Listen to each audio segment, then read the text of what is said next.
Donc bonjour, bienvenue à tous. Ça me fait très plaisir que vous soyez venus pour cette séance biotronique. Donc comme vous l'avez vu, on va filmer, on va diffuser sur l'application biotronique, on va diffuser nos deux présentations et puis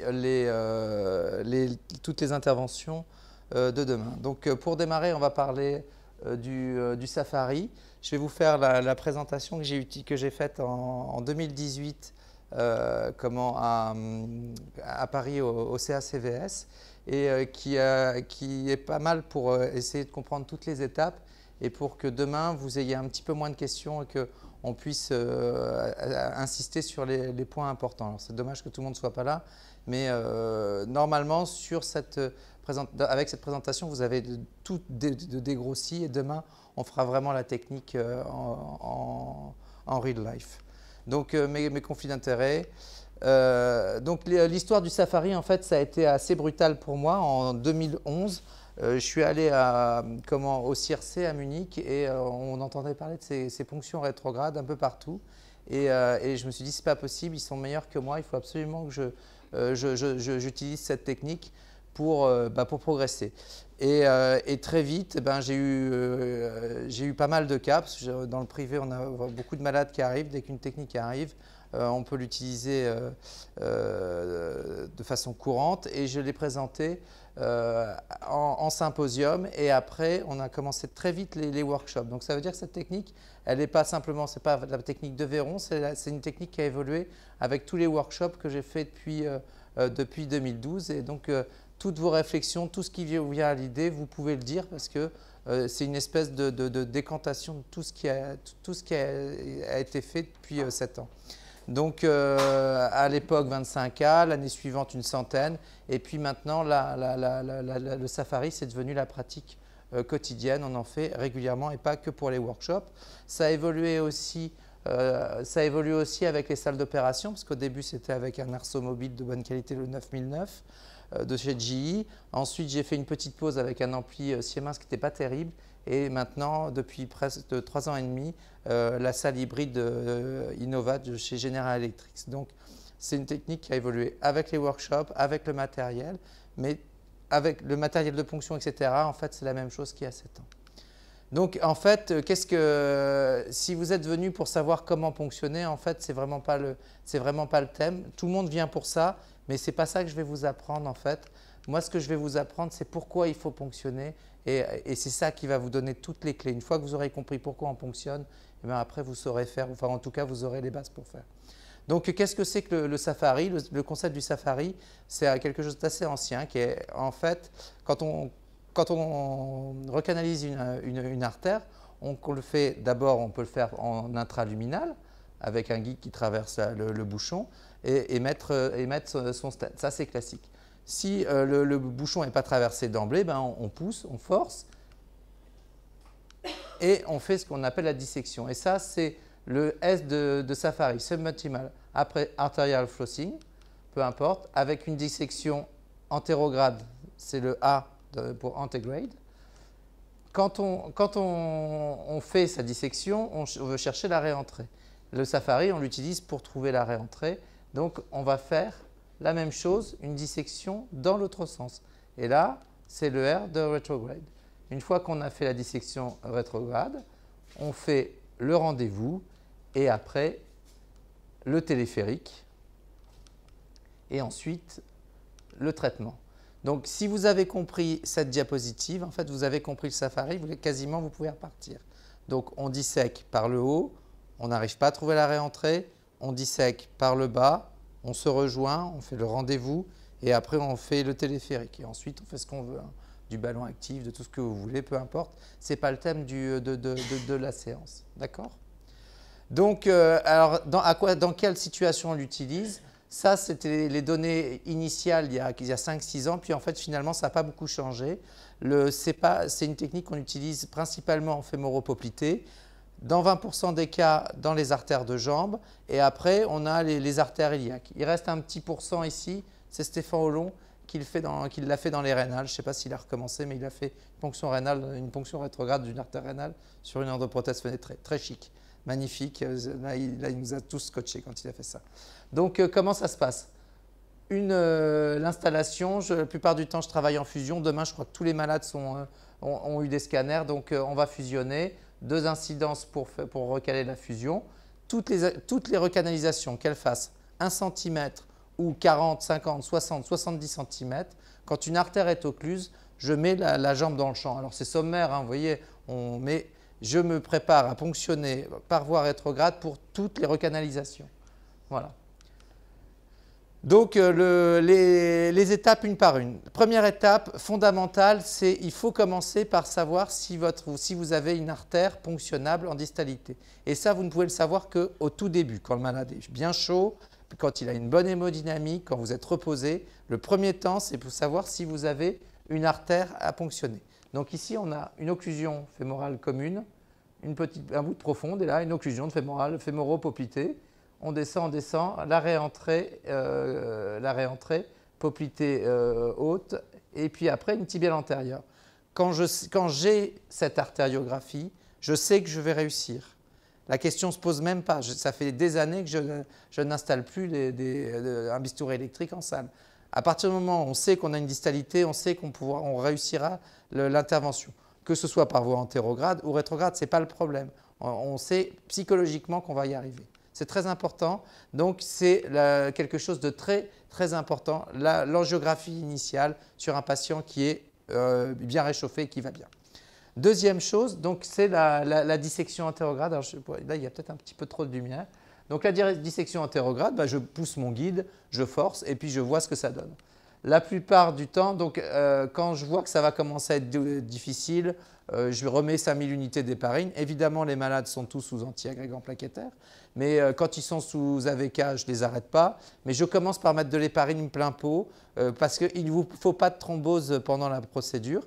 Et puis maintenant, en fait, dès que je sens que ça va être un petit peu compliqué, je fais des anticoagulation time, je fais des ACT parce qu'on a l'appareil, on a les cardiologues qui travaillent juste à côté de nous. Donc en fait, on monitore l'anticoagulation en direct pour avoir toujours un temps supérieur à 200 secondes. Ça vous donne des heures pour jouer parce qu'au début, ça va être long et donc il ne faut pas que vous ayez tout passé, fait toute votre procédure et avoir une thrombose extensive à la fin. Donc de l'héparine, n'hésitez pas, mettez-en plein. Donc la dissection antérograde, une des techniques que vous verrez probablement demain, je mets un ballon, je le gonfle et je force. Vous voyez, là ma boucle est faite et ça donne du support et on va pouvoir forcer et on va pouvoir descendre. Voilà, ça c'est une technique entre autres. On peut faire tout ce qu'on veut, hein, il y en a plein, mais ça c'est un petit peu ce que je fais le plus souvent. Donc, vous allez, on commence une dissection, je mets mon ballon, je gonfle, hop, et je force. On descend, on descend, on descend. Je ne vais pas beaucoup plus loin que ma zone de réentrée prévisible. Hein. C'est l'intérêt de cette technique, c'est de pouvoir recanaliser que ce qui était occlu. Donc, je vais chercher en général par voie antérograde, je cherche ma réentrée pendant entre 0 minutes et 30 secondes. Si au bout de 30 secondes, je n'ai pas ma réentrée là où j'avais décidé de réentrer, je m'arrête et je vais ponctionner par voie rétrograde. Très important de prendre des décisions très vite. Alors moi, j'ai tout décanté, hein, j'ai tout enlevé. Parce qu'au départ, vous vous dites, mais moi, j'y arrive. Pourquoi Véron, lui, il n'essaye pas plus longtemps? Je n'essaye pas plus longtemps parce que maintenant, c'est ma technique de recanalisation et que surtout, ça va très vite. Je ne reste pas 1h30 à chercher ma réentrée par le haut. Avant de ponctionner, je ne suis pas fatigué quand je vais commencer ma ponction rétrograde. Deuxième chose, ça permet de ne pas perdre d'artère parce que de temps en temps, quand on dissèque de haut en bas, on se retrouve avec une réentrée mais qui est 15 cm plus bas ou dans les artères jambières. Et alors là, qu'est-ce que vous faites? À 14 h, on se dit je vais faire une autre technique, je vais faire autre chose. Mais à 18 ou 19 h, avec les gens qui vous pressent, vous allez de temps en temps vous dire allez, je vais la prendre ma réentrée. Et en fait, ça, c'est une vraie bêtise, il ne faut pas. Donc, le but, c'est de savoir où on va réentrer. Et donc, la ponction rétrograde, ça va vous permettre de disséquer où il faut. Donc, à ce moment-là, on prend la décision de ponctionner. Dans les artères de jambe, le kit qui fonctionne le mieux et qui est dédié, c'est le kit de chez Cout que je vous montrerai demain. Donc, c'est des petits introducteurs très fins qui sont en 4F, en 5F, enfin un peu plus petits. Ces 4F, c'est en lumière interne, donc ça fait moins.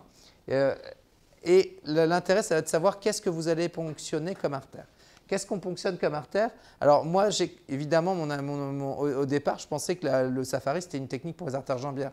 Donc j'ai commencé par des pédieuses tibiales postérieures et c'était horriblement dur. Ce n'est pas comme ça qu'il faut faire. C'est pas comme ça. Demain, j'ai de la chance, il y a plein de malades, donc on va pouvoir y aller de façon crescendo. Donc dans votre expérience, il faut aller du plus facile au plus dur. Eh bien, le plus facile, c'est de ponctionner la fémorale superficielle distale avec un malade à plat. De temps en temps, on peut tourner un peu la jambe, mais ce n'est pas forcément nécessaire. Et vous la ponctionnez. Et une fois que vous savez faire avec ça, vous aurez compris tous les problèmes liés au rendez-vous, au crossover, etc. Donc, c'est une très bonne artère pour s'entraîner. Il y a aussi l'artère tibiale antérieure. C'est également ce qu'on fera demain. L'artère tibiale antérieure, elle est presque aussi facile à ponctionner que l'artère fémorale superficielle. Donc, il faut commencer par ça pour arriver, pour ne pas se dégoûter, parce que c'est quand même une technique qui est difficile. Ensuite, vous allez pouvoir descendre plus bas. Après, vous pourrez descendre sur une artère pédieuse. Après, alors, il y a une artère qui est assez facile, qu'on peut ponctionner par voie antérieure, c'est l'artère péronnière. Alors, malheureusement, je n'en aurai pas demain, mais c'est une très bonne artère à ponctionner parce qu'on le sait en chirurgie, c'est souvent la dernière artère qui reste. Elle est souvent encore perméable. Et par voie antérieure, en fait, pour l'attraper, c'est pas mal parce qu'elle est profonde, mais elle est sous la membrane interosseuse. Donc, quand vous visez, vous allez avoir un point d'entrée cutané, on descend, on touche la membrane interosseuse et après, l'aiguille, elle ne peut plus bouger. Et après, on sait qu'on est juste en dessous. Tu veux monter un tout petit peu la température, s'il te plaît? L'artère péronnière, c'est une très bonne artère à ponctionner et en plus, on sait à quelle profondeur on est. Ensuite, l'artère tibiale postérieure. Alors celle-là, c'est une artère qui est très difficile à ponctionner. Maintenant, je le fais encore sous roadmap ou radioscopie, mais c'est vraiment très bien pour l'échographie. Et alors, j'ai mis la poplitée parce qu'il y a toujours des gens qui veulent faire les malins. L'artère poplitée, moi, des ponctions, j'en ai fait 400 ou 500. Je n'ai jamais eu besoin de ponctionner une artère poplitée. Je n'ai jamais eu besoin de mettre un malade sur le ventre pour ponctionner. Je pense que c'est une hérésie. L'endovasculaire, ça doit être simple. Mettre un malade sur le ventre pour faire une dilatation, j'y crois pas. On ne peut pas comprimer. Si on rate son système de fermeture, je ne comprends pas que les gens le fassent, mais après c'est mon point de vue, hein. On peut toujours faire mieux, ce n'est pas un problème. Mais en tout cas, moi j'en ai jamais fait. Donc la ponction de la fémorale superficielle, ben là on est vraiment, vous voyez, j'ai décalcification, mon guide, ma fusion, ça c'est génial pour savoir ponctionner, faire une ponction rétrograde. Voilà. Alors il y a des gens aussi qui le font sous écho, ça, mais là c'est pas utile. Donc, et là, on va pouvoir monter notre guide. La deuxième ponction, ça c'est un vieux film qui fonctionne très bien. Donc, c'est la ponction tibiale antérieure. Une fois que vous avez fait ça, en plus, vous savez ponctionner une artère de jambe. Première étape, l'angiographie, c'est une occlusion fémoro-poplitée. À l'époque, je le faisais sous anesthésie locale, donc une anesthésie locale plus sédation, une anesthésie locale. Toutes les ponctions qu'on verra demain sont des ponctions sous roadmap. Par habitude, j'ai fait comme ça et je n'ai pas changé en fait. Même si j'utilise beaucoup l'échographie maintenant pour toutes les ponctions fémorales ou axillaires. Voilà, donc le roadmap, une main qui recale le roadmap et la deuxième l'aiguille qui descend. Vous voyez, on descend, on descend. Et vous voyez, ça c'est une ponction mais qui n'a pas été coupée. Ce n'est pas un film qui a été coupé, hein. Donc on va voir à peu près une ponction en une vingtaine de secondes. Ok, c'est ça la vraie vie. Alors en workshop, souvent je rate parce qu'il y a l'excitation, on est un peu fatigué. Et puis c'est mieux pour vous de ne pas voir que le but, ce n'est pas d'y arriver du premier coup. C'est de vous montrer tous les petits trucs qu'il y a. Donc après, ce qui est très bien dans le kit Cook, c'est qu'il y a un guide qui est métallique avec un floppy métallique.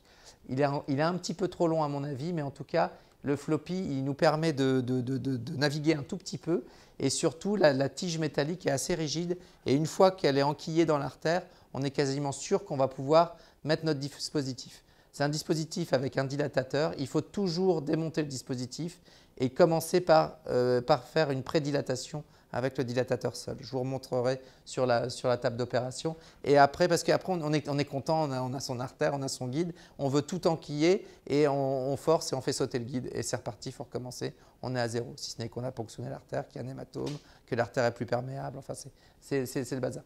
Donc, écoutez-moi, il faut démonter son kit pour les 200 ou 300 premières ponctions. Après, vous verrez. si vous le faites. De temps en temps, je ne le fais plus, mais… Et après, on fait l'artériographie par le bas et on va pouvoir commencer notre dilatation, enfin notre recanalisation par le bas. Autre technique, alors non, pour la tibiale antérieure, là c'était juste pour vous montrer un exemple, c'est la même image donc de mon ampli, de ma salle hybride.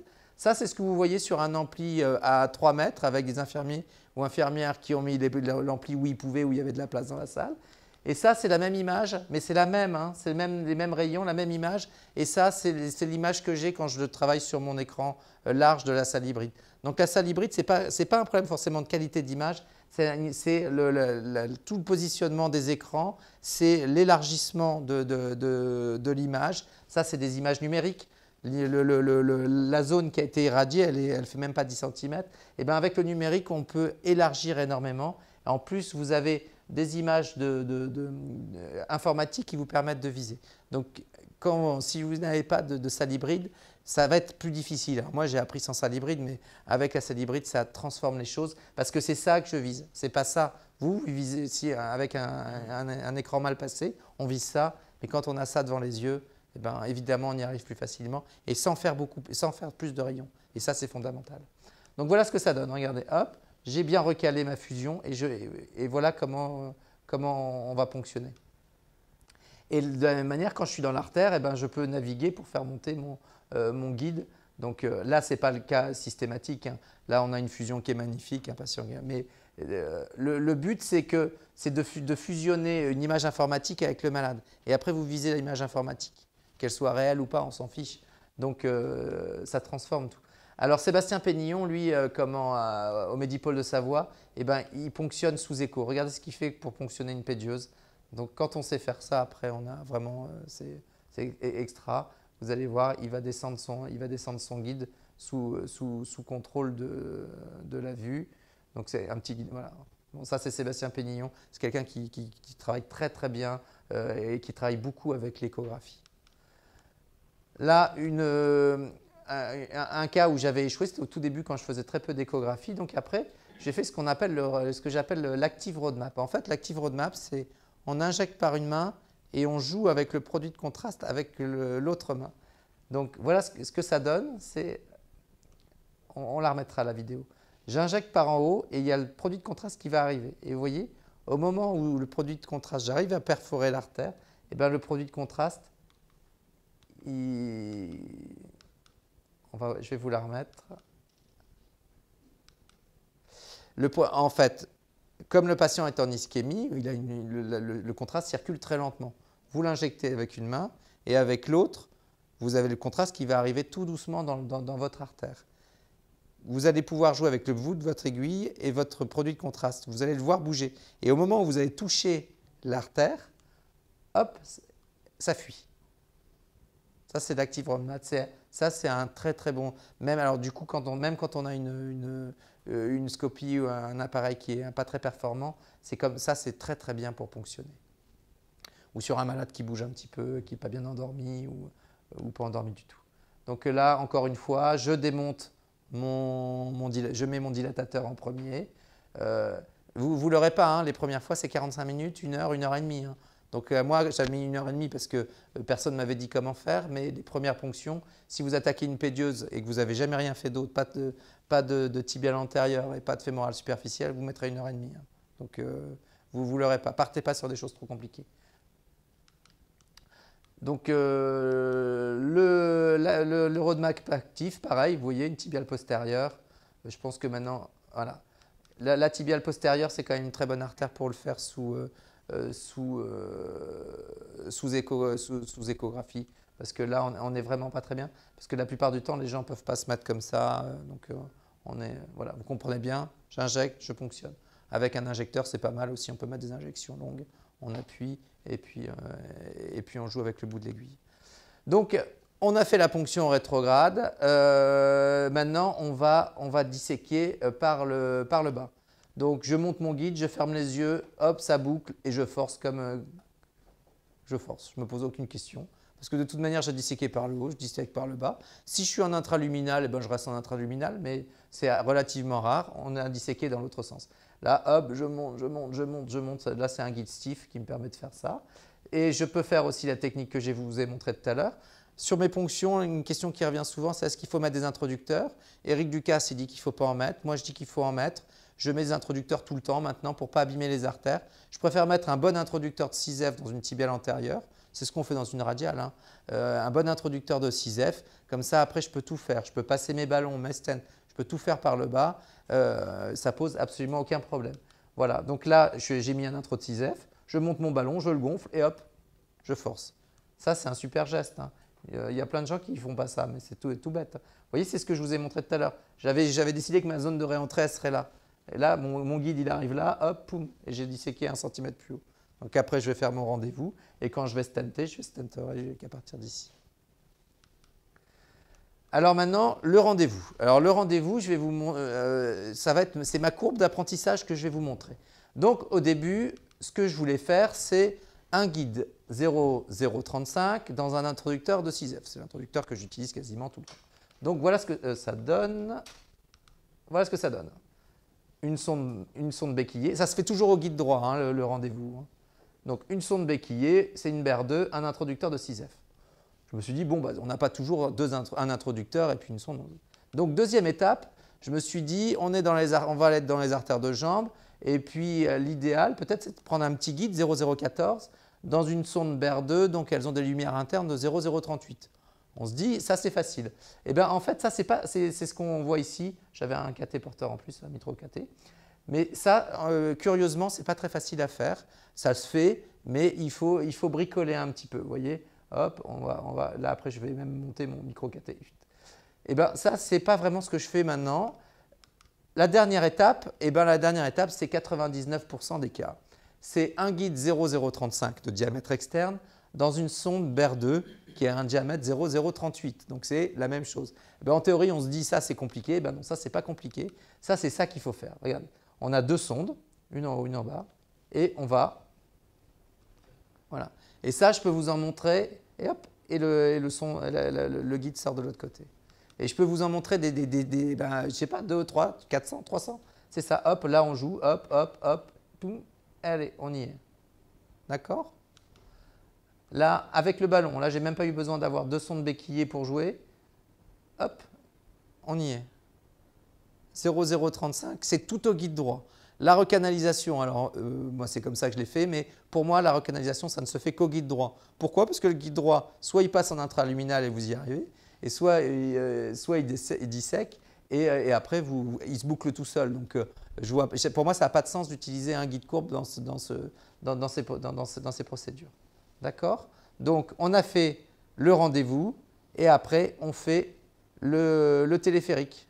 Une fois qu'on a son téléphérique, on va pouvoir traiter véritablement le malade. Alors, qu'est-ce qu'il faut se poser comme question une fois qu'on en est là? Au moment de faire ce rendez-vous, il y a un truc qui doit vous dire, là vous avez déjà réussi, hein.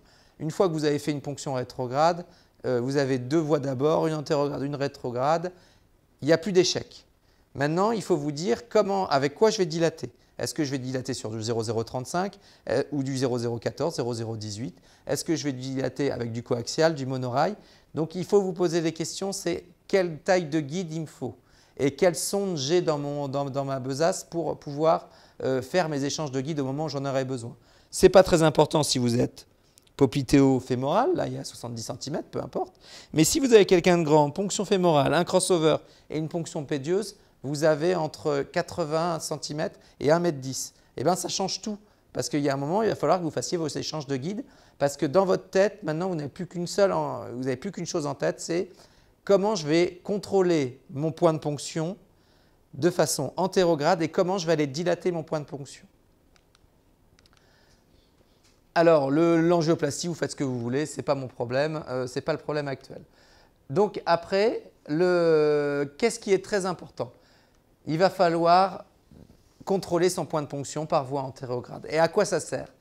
Évidemment, ça sert à contrôler une thrombose, mais ce n'est pas ça vraiment. Ça sert à contrôler la dissection et ça sert à contrôler les fistules artério-veineuses. Alors évidemment, si vous laissez une thrombose, une dissection de votre artère, vous savez tout de suite que votre procédure elle est foirée.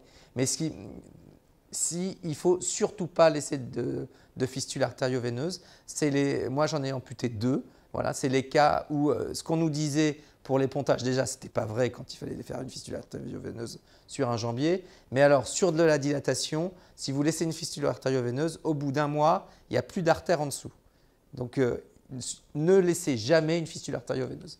Qu'est-ce qu'il faut faire? Eh bien, c'est que toutes les ponctions, en tout cas au début, toutes vos ponctions, vous les contrôlez, vous les dilatez. Vous mettez un petit ballon pendant 5 minutes, ça vous permet de souffler, de vous reposer, parce que là, vous en avez déjà fait pas mal. On est à la 7e étape et j'ai essayé de simplifier. Donc, 2-3 minutes, inflation à faible pression et vous soufflez. Et ensuite, vous contrôlez. Voilà ce que ça donne. Alors ici, là, j'étais par voie antérograde. Je descends ma sonde, c'est une sonde sur un guide 0,035. Il va falloir que je passe en 0,14. Là, je passe en 0,14. Voilà, hop, hop, hop, hop, hop. Mon guide est descendu, vous voyez. Vous savez, j'ai dépassé mon point de ponction qui était là. Et après, je vais faire ma petite dilatation et voilà le résultat final. D'accord? Et on ne voit même pas le point de ponction.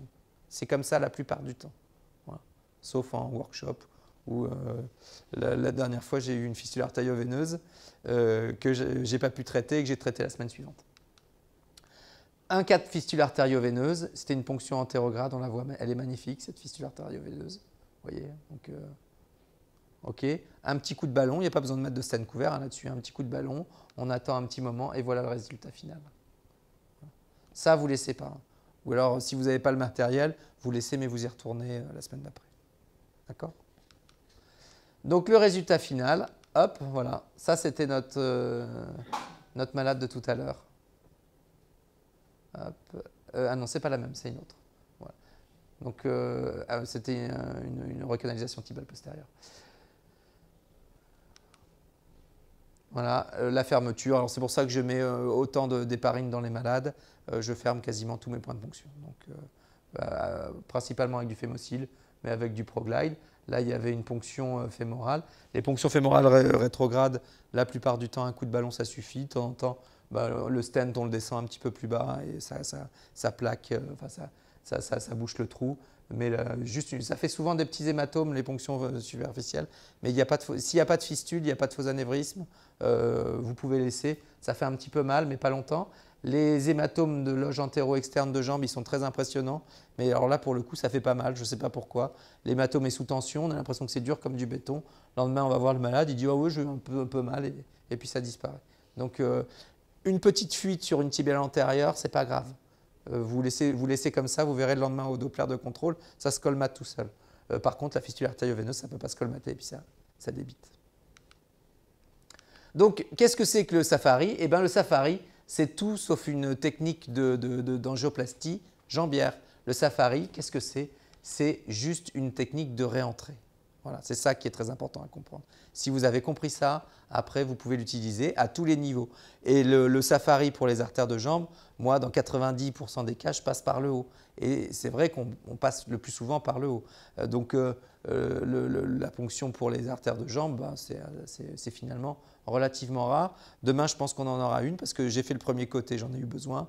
Demain, il n'y a pas de raison que je n'en ai pas besoin pour le deuxième côté. Voilà, donc le taux de succès, ce n'est pas parce que ce n'est pas Véron qui le dit, hein. Tous les gens qui font du Safari en pratique courante, on a tous 99% de réussite sur nos recanalisations. C'est-à-dire qu'un malade qui rentre au bloc avec une occlusion, qu'elle fasse 1,5 cm ou qu'elle soit fémoro-poplitée jambière, elle sort jamais avec un pontage. En tout cas, jamais dans le même temps. En fait, les 1%, dans ceux que j'ai, c'est chez les gens qui ont déjà été opérés, qui ont eu du plastique de cousu. Souvent en fémoral, quand il y a eu une prothèse orthobifémorale, c'est un petit peu ça. Le fait de coudre les plans, ça nous gêne beaucoup. Les gens qui ont eu des pontages fémoro-poplités, des choses comme ça. Moi, quand j'ai un pontage fémoro-poplité qui est bouché, jamais j'essaye de le recanaliser, je vais dans l'alternative. Et c'est là qu'on a quand même plus de difficultés. Donc on a quand même quelques échecs, mais c'est quand même très très rare. Voilà, vous n'avez plus qu'à essayer maintenant. On est bien dans les temps en plus.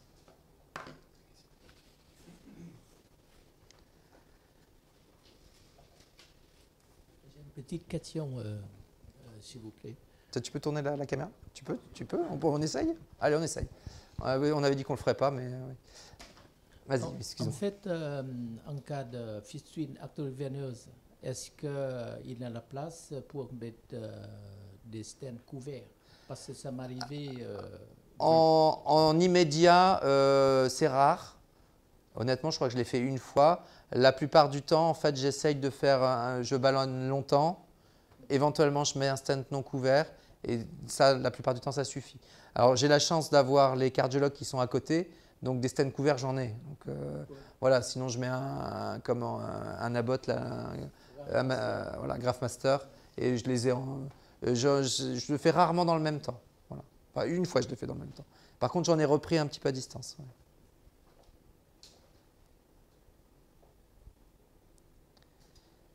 Est-ce que vous avez déjà fait, alors, donc tu en as déjà fait des ponctions rétrogrades? Moi, je fais des ponctions rétrogrades, je fais jusqu'à fémoral superficiel distal, sous guidage échographique. Oui. Au niveau l'étage jambier, j'ai pas, parce que par rapport aux matériels, d'accord. On aura bientôt la sanibrise, c'est pour ça alors on va commencer rapidement. Mais quand tu as commencé en fémoral superficiel, en fait, on a toutes les problématiques. En fait. Les problématiques, il y en a une qui est vraiment importante. Je sais pas, alors sur la présentation, il y a beaucoup de choses, on a un petit peu de mal à le savoir, mais c'est la problématique des échanges de guides et pour repasser en antérograde. Savoir ce qu'on va utiliser comme technologie, parce qu'on change de technologie. La recanalisation fémoropoplitée, quand c'est vraiment calcifié, etc., moi je ne crois pas aux recanalisations pas en 0,18 ou 0,14. Alors, on peut le faire quand on fait comme Nicolas Louis en CTO, c'est-à-dire en restant en intraluminal, etc. Mais si on dissèque en 0,35. Donc, et si on doit, l'étage fémoropoplité, il faut bien comprendre que ce n'est plus mon objectif et depuis maintenant longtemps. L'objectif, c'est toujours aller déboucher des artères de jambe. Donc il y a deux technologies. Les artères de jambe, ça ne se dilate jamais en 0,35. Donc il y a un moment, il va falloir faire des échanges de guides, échanges sur sonde, et il faut avoir beaucoup de matériel. Voilà. Alors moi, je n'ai pas opté pour le 0,18 parce que ça aurait fait 3 gammes. 0,35, 0,18, 0,14, ça fait beaucoup à gérer pour le bloc, ça fait trop de matériel. Donc j'ai fait soit très gros rustique, 0,35, soit très fin, 0,14, enfin 0,14 et monorail. J'aime beaucoup le monorail pour les artères de jambe. Justement parce que je fais du safari et que je n'ai pas de problème de push. Donc j'ai pas besoin de gamme 0,18. C'est pas bon pour… Alors qu'il y a une très bonne gamme chez Biotronic. Mais j'avoue que moi j'ai appris dans les salles de coronarographie à dilater les artères de jambe. Donc c'est 0,14 ou 0,35.